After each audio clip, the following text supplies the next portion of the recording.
Ladies and gentlemen of the American Jury and Bulldog Nation, as you know, I've been involved in the Dr. Durrani litigation for over 10 years, and it has been an unbelievable odyssey in so many ways, including the fact that the local media, the national media, has not covered the story. And this is wild. It was sometime earlier this year, I think. I forget when it was.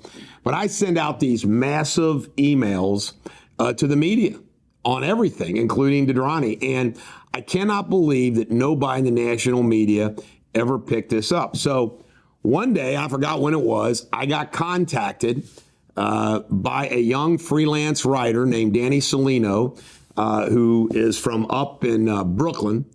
And he's apparently has submitted and has had publications of his work in various national magazines.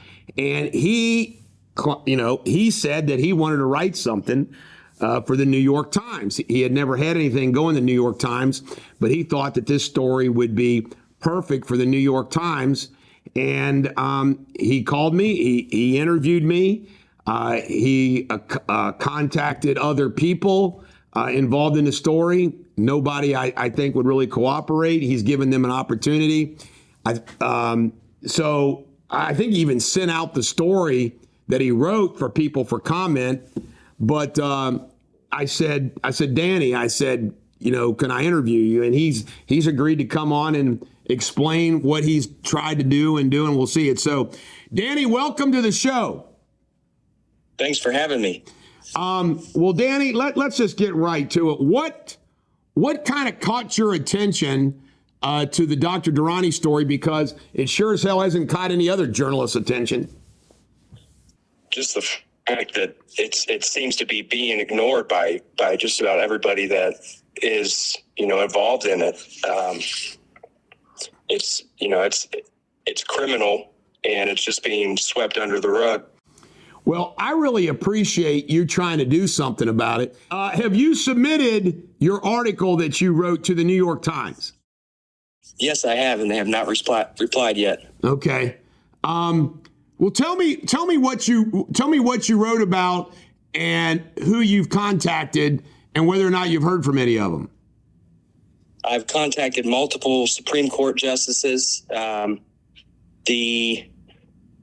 Reached out to Berkshire Hathaway, a couple CEOs. I talked about all the cases that have been closed in Hamilton County, in the state of Ohio, and compared it to the amount of cases that have been closed when it comes to the Durrani litigation. And it's just appalling to see the difference in numbers of cases that have been closed, and all the Durrani ones are still, most of them are still pending, left open, whatever, while people die.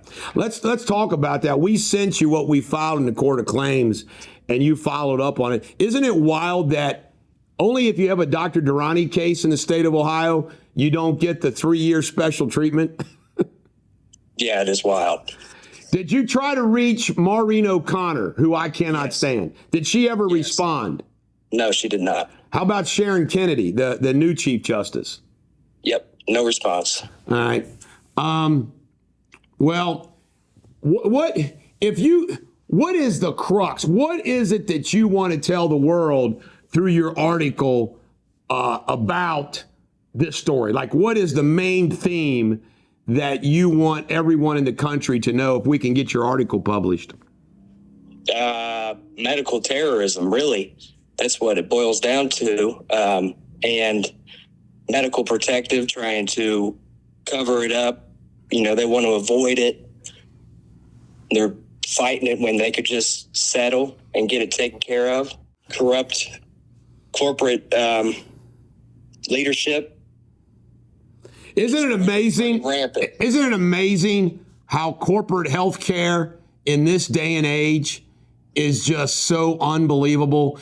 And then coupled with, Dan, I'm assuming if you're familiar with Dr. Death and stuff, when we spoke, you said that you were. Isn't it amazing how this story not only has the terrible things that Dr. Durrani happened, but what's happened in the legal system? Yeah, it's terrible. Yeah.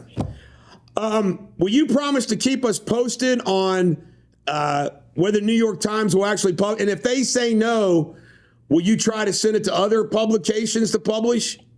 Absolutely. Okay. Well, thank you for being the only journalist in America, Danny. And I know you're a freelancer, but thank you for being the only journalist in the country who's trying to make this national news. I really appreciate it. Yes, sir. Thank you, Mr. Deters. All right. Thank you.